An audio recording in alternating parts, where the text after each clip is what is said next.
الحمد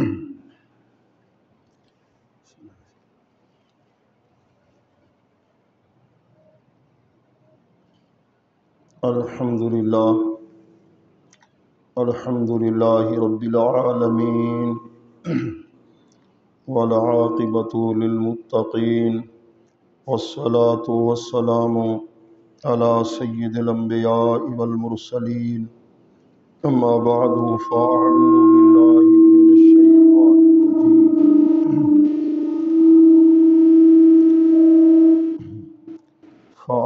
باللہ من الشیطان الرجیم بسم اللہ الرحمن الرحیم فاصدع بما تؤمر وعارض عن المشرکین انا کفیناک المستہزئین الذین یجعلون مع اللہ الہا آخر فسوف یعلمون وَلَقَدْ نَعْلَمُ أَنَّكَ يَضِيقُ صَدْرُكَ بِمَا يَقُولُونَ فَسَبِّحْ بِحَمْدِ رَبِّكَ وَكُن مِّنَ السَّاجِدِينَ وَاعْبُدْ رَبَّكَ حَتَّى يَأْتِيَكَ الْيَقِينُ صدق اللہ خالقنا العظیم وبلغنا رسولہ النبی الحبیب الکریم الامین والحمد للہ رب العالمین۔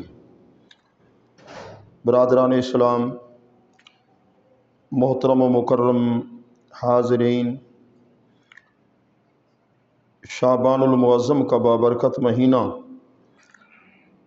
جمعۃ المبارک کا دن، اور اللہ کے گھر میں، اللہ کی بارگاہ میں ہم جبیں سائی کے لیے حاضر ہیں۔ اللہ تعالیٰ اپنے سجدوں کی حلاوت سے ہمارے دلوں کو منور فرمائے۔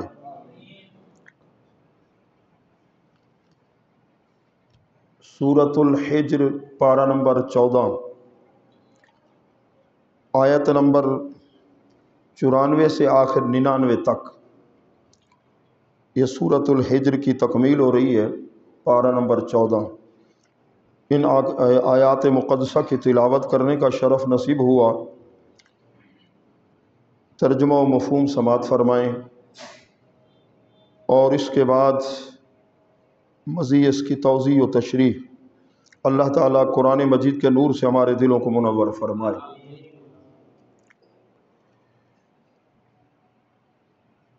کہ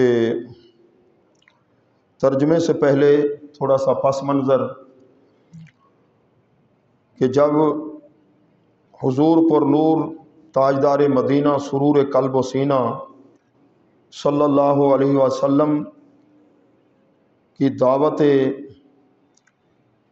اسلام مخفی طریقے سے لوگوں تک پہنچنے لگی، اور لوگ متاثر ہو کر آپ کے اخلاق حسنہ اور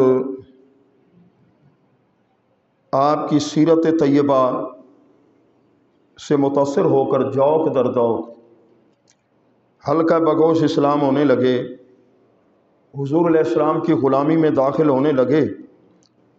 قریش مکہ کو بڑی تکلیف ہوئی، وہ جو اعدائے دین اسلام کے دشمن تھے انہیں بڑی تکلیف ہوئی، بڑے پریشان تھے۔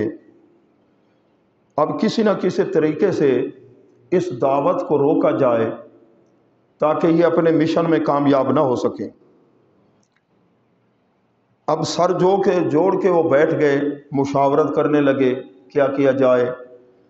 مختلف کمیٹیاں انہوں نے تشکیل دیں۔ ایک کمیٹی تھی، اس کے اندر 25 افراد تھے، جن کا چیف ابو لہب تھا،